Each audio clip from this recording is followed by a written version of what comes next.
बिस्मिल्लाहिर्रहमानिर्रहीम। काजी इकराम Bashir official YouTube channel के तहत हम ये वीडियो रिकॉर्ड कर रहे हैं और हमारे साथ कैमरा मैन जनाब फ़याज़ अहमद हरल साहब मौजूद हैं। इस वक्त हम चनियोट के नवा में दरियाए चनाब के पुराने पुल पर मौजूद हैं।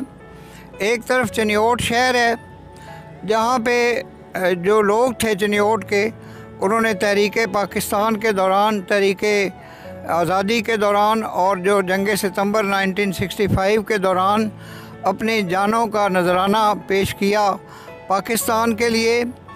और दूसरी तरफ दरिया के उस पार एक ऐसी कम्युनिटी आबाद है जो कि ख़त्म नबूवत पर यकीन नहीं रखती और रसूल अकरम सल्लल्लाहु अलैहि वसल्लम के बाद खुदा न खास्ता एक ऐसा शख्स जो बिल्कुल जाली था और अंग्रेज़ों का काश्ता था, तो उसको सो कॉल्ड एक अपना जो रहनुमा और रहबर तस्लीम करती है, जो इस काबिल ही नहीं था कि उसको इंसानियत के बुलंद मर्तबे पर फायज़ समझा जाए, क्योंकि इसने अपने झूठ इतने ज़्यादा बोले अपनी किताबों में और इतना ज़्यादा लोगों को गुमराह किया। और वो एक ख़ुद काश्ता एक एजेंट था अंग्रेज़ों का, वो एक डिप्टी कमिश्नर का प्राइवेट सेक्रेटरी था, स्टेनोग्राफ़र था, तो उसने मसीह मऊद होने का दावा कर दिया।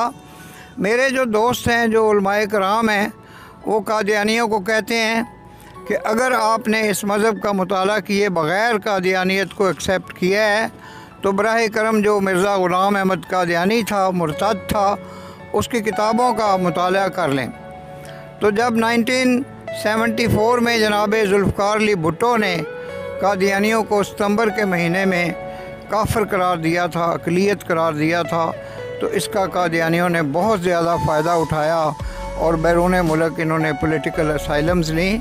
हम इस मसले पर आने वाली वीडियोज़ में अपने उलमाए कराम से गुफ्तगू करेंगे, क्योंकि ये बंदा नाचीज़ जो है एक गुनाहगार इंसान है और इसका मजहबी मुताला उस हद तक ज़्यादा नहीं है, लेकिन जहाँ तक जो हक़ानियत है अक़ीदा ख़त्म नबूवत की, उस पे हम यकीन कामिल रखते हैं।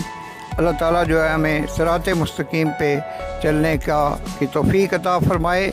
अगर आपको हमारी मुख्तसर वीडियोज़ पसंद आएँ तो काजी इकराम बशीर ऑफिशियल यूट्यूब चैनल को सब्सक्राइब करें और बेल आइकन को प्रेस करें ताकि तमाम वीडियोज़ आप तक बर वक्त पहुँचती रहें। आपका बेहद शुक्रिया। पाकिस्तान जिंदाबाद।